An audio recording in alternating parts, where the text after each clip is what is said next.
Kostisbehere joining us right now to get more into the Flyers. Apparently are trying to steal the news cycle right now because with not a crazy amount going on.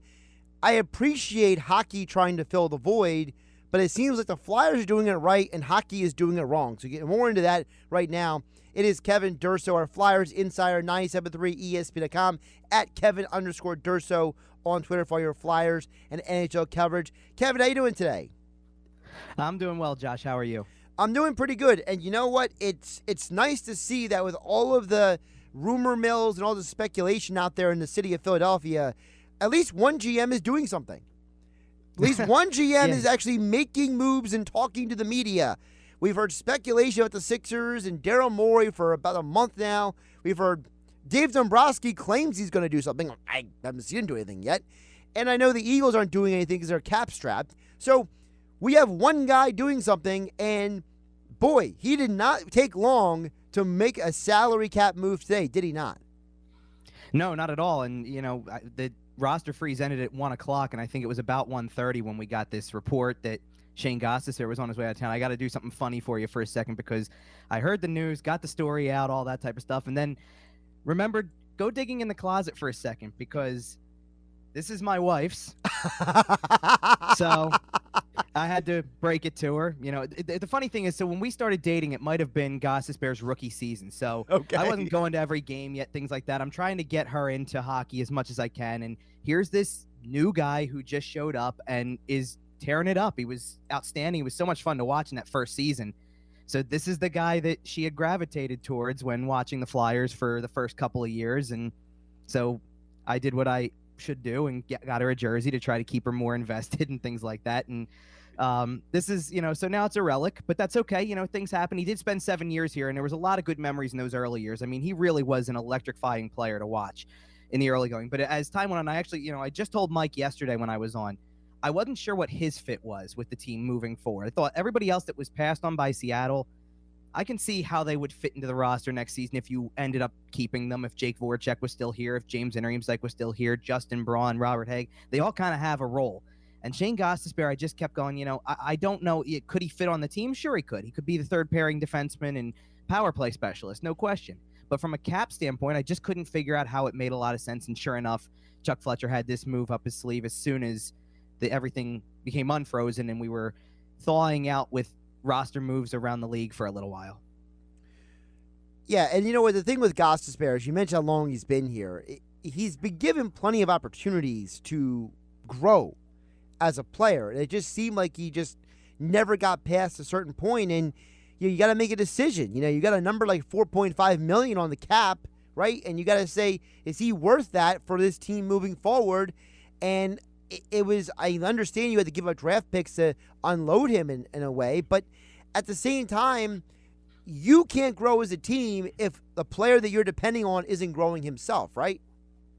Yeah, exactly. And not only that, well, and look, he's done things over the last few years to try to be as involving, and he works out all the time. I mean, Chuck Fletcher even said he was working out at the skate zone today when the trade went down. So he was in preparations for next season already, you could say, and this trade goes down, and it shouldn't have come as much of a surprise, honestly, because I think, his name's been in the rumors for probably 3 or 4 years now in reality. Definitely more in the last 2 years than anything. And realistically, I thought it was telling. I know they had to give up draft picks to end up moving just his salary, and they don't get anything in return from that. And it sounds like it's kind of rough on the surface to make a trade like that.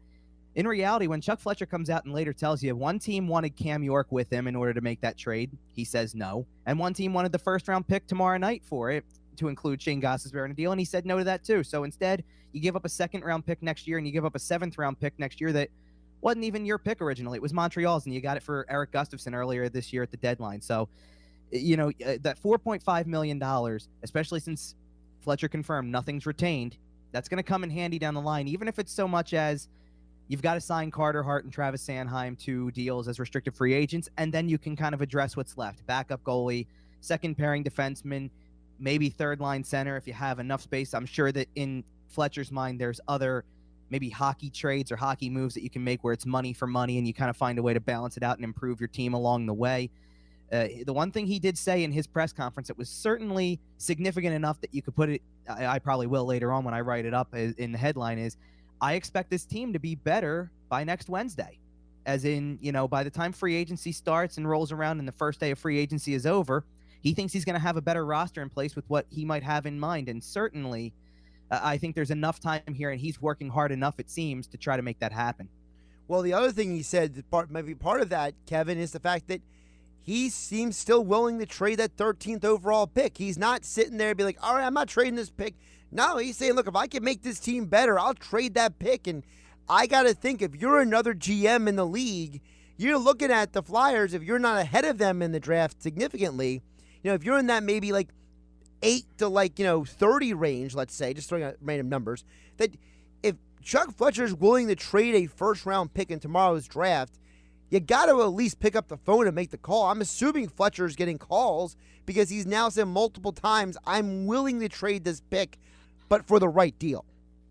Yeah, absolutely. And I think it was really smart to kind of put it out there that he's not going to trade it to dump salary. He's not going to make another trade like this and include the first-round pick. It doesn't really make sense at this point to not get something back for it. I mean, you've held on to it now for 2 trades. You've held on to every prospect you have for 2 trades now. You've really done a pretty good job, all things considered.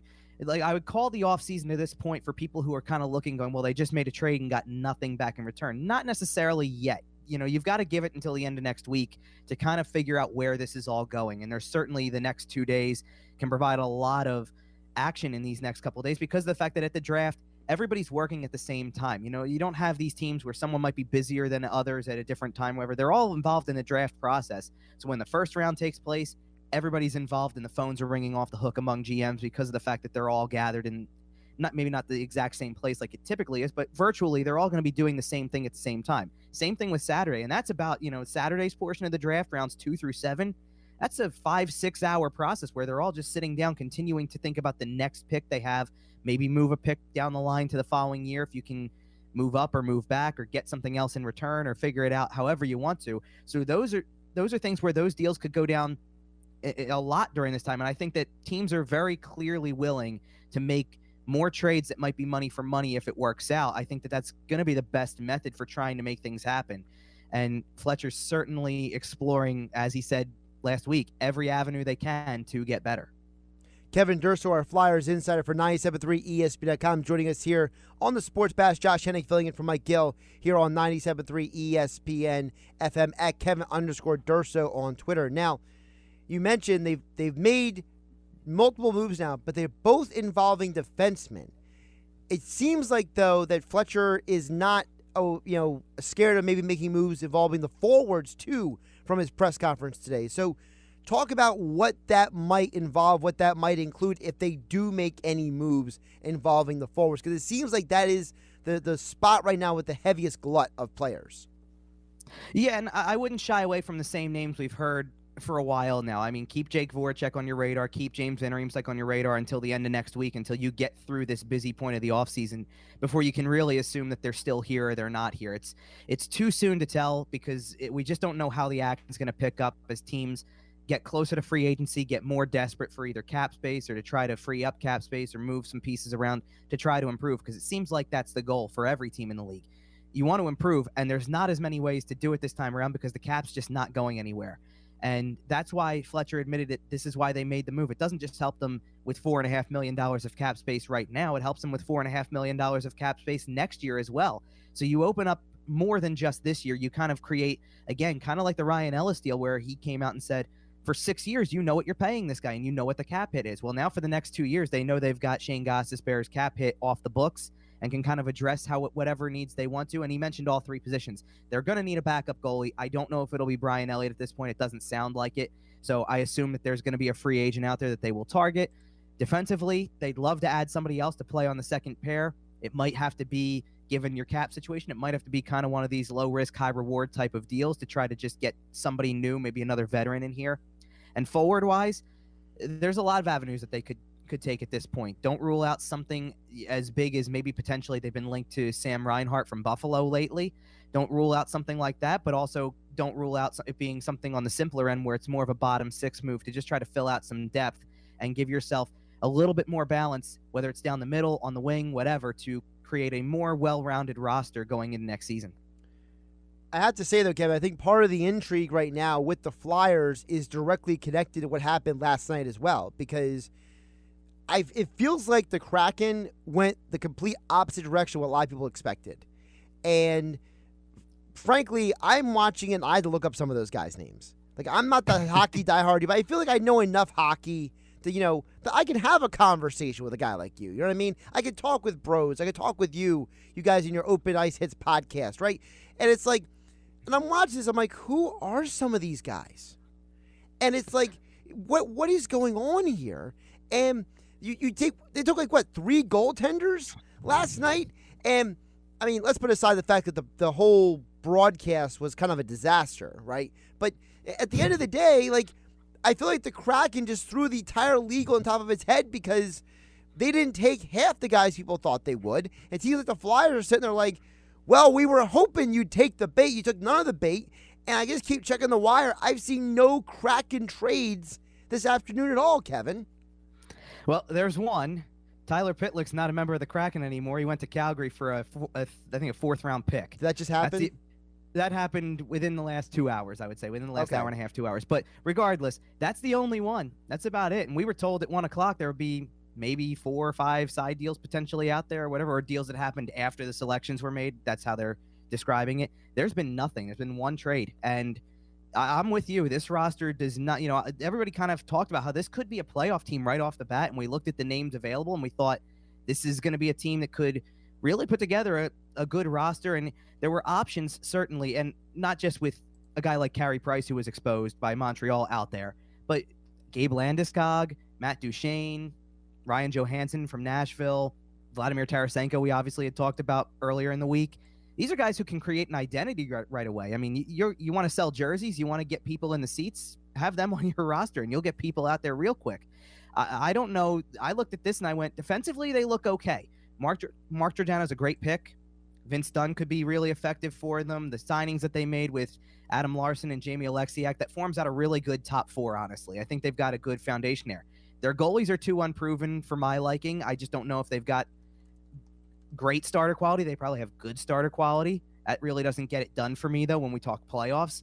And forward-wise, Jordan Eberle is up there, and Yanni Gourde maybe can take a step, but I'm not fascinated by their forward group. I just don't see a playoff team right now, and I think for sure maybe free agency holds something. Maybe there are trades to be had down the line, but it's kind of like the Flyers right now. I got to see the next week to kind of sit there and say whether I definitively can call Seattle a team that has a shot to not only make the playoffs, but maybe make a run in the first year, or if they don't. But what they did last night and the way that the whole thing went down, from all the picks being leaked by about 12:30, 1 o'clock in the afternoon, to the way that the broadcast was, it was just, the whole broadcast was just really cringy. It was not, it was just not as entertaining. First of all, knowing what most of the picks were, but it was just not as entertaining when you just watched what they were trying to do and to boost this thing up. And it was so anticlimactic. It was not the best start, let's just say. So we'll see where it goes. And you know what? People, really quick, people try to blame ESPN. Oh, it's because, it's because this is what the NHL does. Gary Bettman talked for way too long at the beginning. He was putting me to sleep. Like, nobody cares what you have to say, Gary. You have mic problems going up on the stage. Mm-hmm. I have no idea why Gary Payton and Sean Kemp and Marshawn Lynch were involved in this at all. I'm still not sure why Sean Kemp had a shirt too small for him in the first place. And it's like, okay, great, you're showing off the sweaters and you're showing off the players, and it's a big thing. But, like, why do the fans look like they're sitting at, like, the Hall of Fame ceremony in Cooperstown instead of, like, at, like, a normal, like, where are they? I still don't know where they were last night. Like, I felt like the entire thing was another example of the NHL doing something that, with any other sport doing it, it would have been great. But because Gary Bettman and the NHL was involved, it just went sideways. We were also, maybe 5 minutes into the show, and I was already kind of making jokes on Twitter because, right, according to Gary Bettman, Dave Hextall coaches the Seattle Kraken, which was kind of it's funny because that was kind of a running joke in Philly for a while, because you had Hextall and Hextall. There's the GM and there's the coach, and their names sound very similar, so it could be very easy to mix it up. And there goes Gary Bettman, literally doing it 5 minutes into this show, and from there I think we were just off the rails at that point. I mean, I did give them props for one thing, though. I think their jerseys are really sick. The jerseys are nice, cool. Yes. So I agree with that you. I think they've got it going for them, but the roster didn't look too good, at least in the moment, and the presentation was just kind of weird. Also, does Ron Francis just not smile? I probably not much. I mean, he's probably all business like most of these GMs are. I mean, let's put it this way. We used to think that about Ron Hextall too, or like, does anything crack him up or anything like that? Not really. We don't get much personality from certain guys. I mean, this isn't, I guess everybody would love it if Brian Burke was up there giving you personality and just kind of laying it out there without going through the filter, but not everybody's like that. So Sure. I think what you see is what you get from Ron Francis. Kevin Durso joining us, our Flyers insider for 97.3 ESPN.com and the 97.3 ESPN mobile app. All right, as promised, for those who don't know, I do a weekly top 10 Thursday list, all right? And this week is right in Kevin Durso's wheelhouse, all right? The top 10 Thursday was greatest Flyers skaters drafted by the team. So it's a very specific prerequisite. You had to be drafted by the franchise. So there's no Tim Kerr. There's no McLeish. There's no Lindros. There's no LeClaire. There's a bunch of dudes who just can't be on this list because the Flyers didn't draft them. Yeah. But I understand that people are looking at the list right now being like, why did you include this person? Why did you not include this person? So, Kevin, I'm not afraid of criticism, so you can give it to me right now. Anybody else can tweet at me. You can text the text board, because I think we all agree number one is Bobby Clarke. But the rest of the list, I feel like, is going to take some arrows. Sure. Bobby Clarke was the first name that came to my mind as well. I looked at the list. Now, I'm going to, full disclosure, when you texted me about this earlier in the week, I just saw draft picks, so I did not follow the same prerequisites that you did. I do have goalies on the list that I came up with, but my honorable mentions had enough skaters that I could round out a top 10 of just skaters as well if I had to.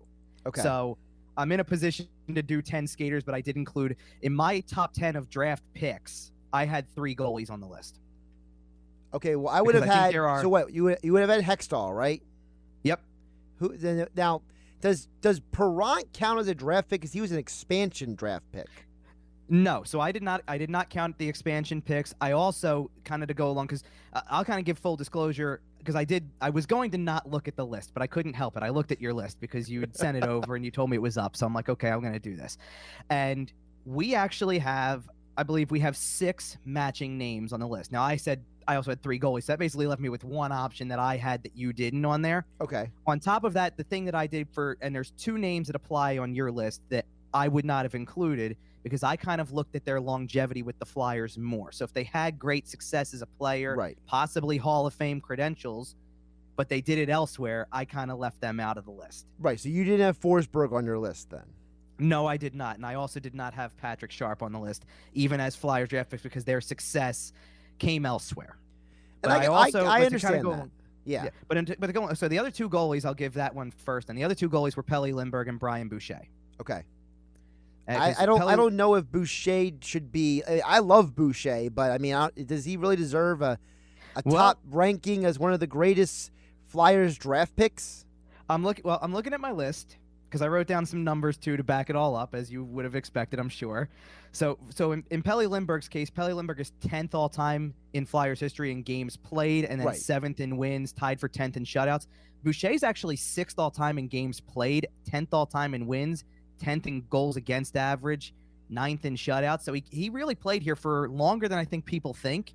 And, I think I've said this before about Carter Hart, too, like in terms of when, maybe not last season, but the year before when things were going really, really well. It's not going to take a lot for him to become maybe a top 10 goalie in franchise history if he's here for, say, 3 more years. Like, if he wins 25 more games, he's already in the top 10 in wins in franchise history. So that goes to show you the goaltending struggles this franchise has had. And now everybody read off the common ones first that we both shared on the list, because you also had Bill Barber on the list. You also had Brian Propp on the list. You also had Rick Tocchet on the list. You had Simone Gagne on the list, and you had Claude Giroux on the list. I agree 1,000% with all of them. They all rank very highly in terms of whether it's games played, point production, all of that stuff. So the only other one that I had on my top 10 with the 3 goalies, obviously, that was not on your list was Pelle Eklund. Pelle Eklund played 589 games with the Flyers. That's 23rd all-time in franchise history, which obviously you have to factor in that as a draft pick, original draft pick of the team, as an amateur player going to the pros, this doesn't factor in the expansion players like Rick McLeish. This doesn't factor in trade acquisitions or guys like that, like who came in later. So, and Eklund put up 452 points in that 589 games, which is pretty impressive when you consider, he might not be the first name that comes to mind from those teams in the 80s, but he had a really solid career. Now, we had a common thread with some of the honorable mentions, or at least you had one on the list that was an honorable mention for me that I would easily, if I was just doing skaters, throw in. That was Jeff Carter. I would probably, if I had to round out and remove the other two goalies in addition to Carter, I would say Mike Richards probably could qualify as a really successful draft pick. Sean Couturier is right there. I know he was on your honorable mentions list. Peter Zezel was on your honorable mentions list. I had Scott Mellenby, who was 10th on your list, all the way down in my others group. Wasn't even on my honorable mentions, but I would have moved him up quickly if I took all the goalies out, I guess. A couple of the other ones, Sean Couturier is getting really close to being one of these top picks because he's been around for a long time and the points are coming for him. I threw in as recognizable names anyway. Michael Renberg, part of the Legion of Doom. He was a draft pick and not here for a long time because he only played 366 games with the Flyers, but 296 points alongside of guys like Lindros and Leclerc who couldn't make the list because they weren't draft picks.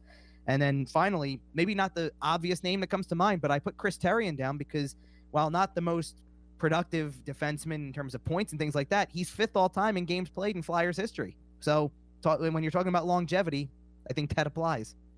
Yeah, see, it seems like what you did is you were saying, their Flyers career was your emphasis. Yes. Whereas my emphasis was their overall production of careers overall, whether it fully happened in Philadelphia or not. And I understand, like with Sharp, I definitely pulled the technicality card. Sure. Well, you know what? I think you actually had one of your honorable mentions. I probably would have actually bumped Mellenby out of 10th and put him in his place. I would have possibly bumped Mellenby for Justin Williams because, when you win Stanley Cups as regularly as he did and you're Mr. Game 7 and, he's got a great shot at being a Hall of Famer. So I think that down the line, if that's the case, he becomes a much more prominent player on this list as an original Flyer draft pick. Well, Kevin, that's one of the things I think that gets overlooked, and that is, Brian Propp I have high on the list. He's not a Hall of Famer yet, but he absolutely should be in the Hall of Fame. And Jeff Carter is one goal away from 400 for his career as a goal scorer. Like, Rick Tocchet is the most goals in Flyers history. Tocchet's not in the Hall of Fame. Propp's not in the Hall of Fame. So it's like, I don't even know how the Hall of Fame works half the time because I feel like the Hockey Hall of Fame, there are guys who could be in there and they're just not putting them in.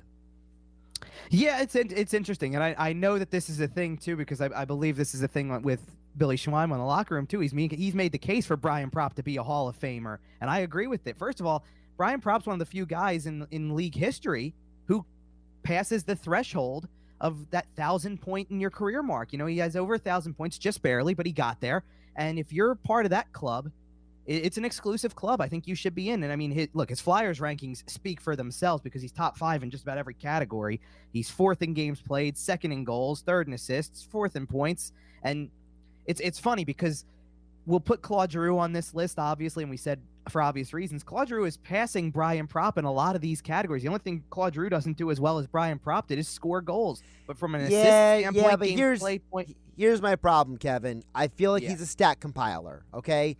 I feel like you play that many games, and if you're good enough, you're going to get there. Like, for me, Claude Giroux, he's played, what is it right now? I think it's like 900 and some games at this point in a Flyers uniform. You have guys like Brian Propp who played less games in a Flyers uniform and others who did better stats in certain areas than he did. And I feel like Giroux, it's not diminishing him, but I feel like he's had a very good career. He's a great Flyer, but in terms of the rest of the league, some of the guys on the list to me, like when Patrick Sharp is among the 10 best in a season in his goal scoring, or a guy like Barber who is putting up ridiculous scoring numbers for some of those seasons, and Barber played way less games than Giroux did.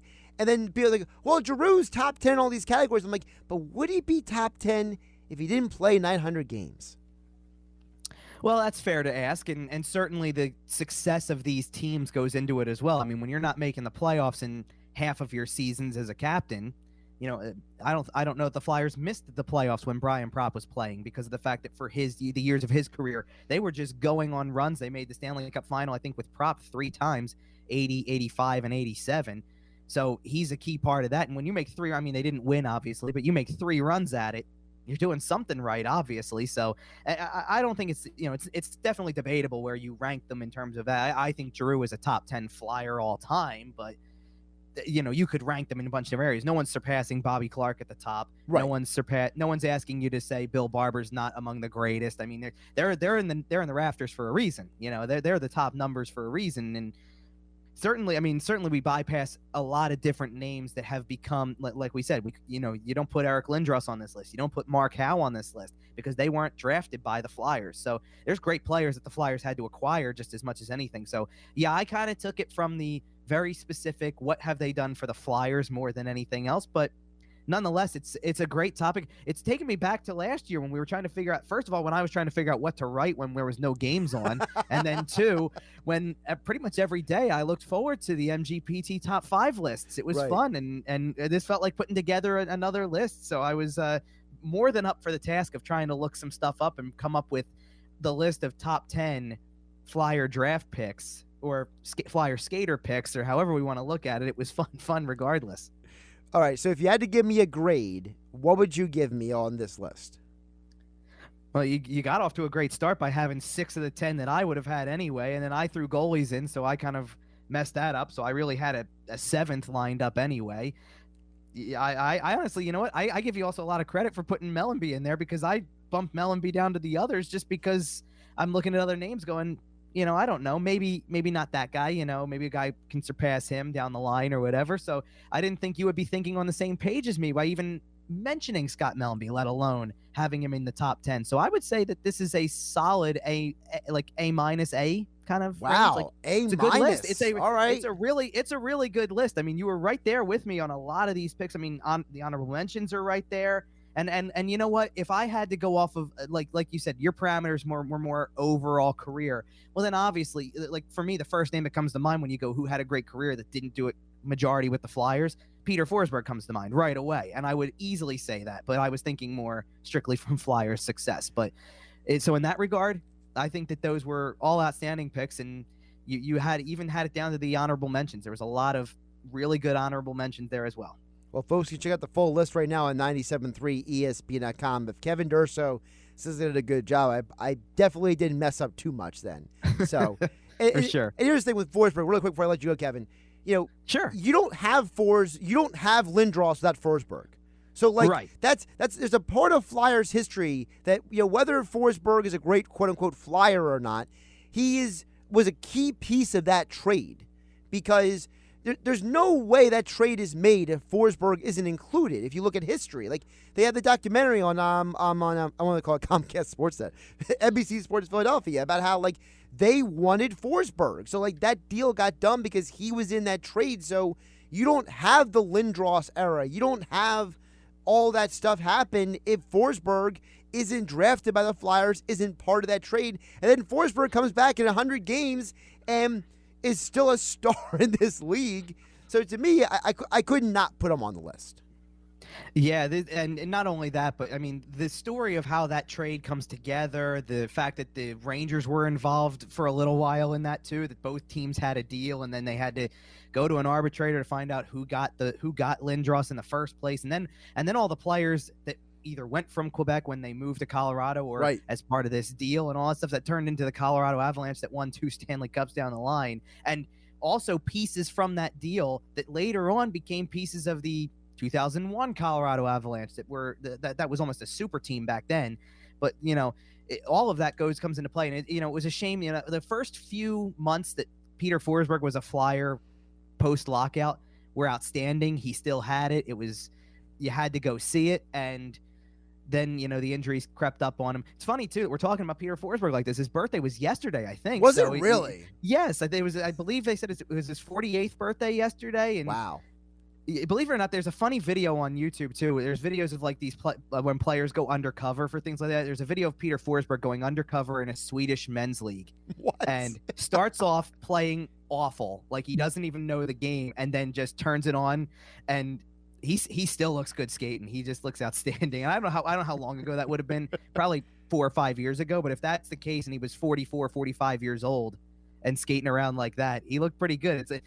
Some of these guys are in excellent shape even into their 40s as they play, just men's league games. Eric Lindros still says he plays men's league games too in Canada, so they still stay involved. I love that. I love it. All right, Kevin, I appreciate you indulging me today. Great coverage on the website. Gostisbehere traded Flyers. They have the 13th pick as of this moment in tomorrow night's draft. And, of course, all the coverage, 973ESPN.com, at Kevin_Durso on Twitter. And he joined us live on the stream where he showed you the Gostisbehere that he has to retire for his wife. As soon as this show is done, he's got to donate it to Goodwill or something, right? Well, it's also signed, so I don't know if it's getting donated, but it might have to go into the into the folds of history, I suppose, or whatever. But anyway, you know what? I got to run anyway because of the fact that we are about 5 minutes away from the schedule reveal. So which will be on ESPN television. Yes, and I will have the list of scheduled games up there on the website. I'm not going to reveal it. I'll tweet it in about 10 minutes whenever I see it, but I just got a tweet or a text, I should say, from somebody about one detail that's going to be really fun coming up really early in the season. There he is, Flyers Insider, Kevin Durso. Follow him on Twitter at Kevin_Durso. Great stuff, Kev. Talk to you soon. All right. Thanks, Josh.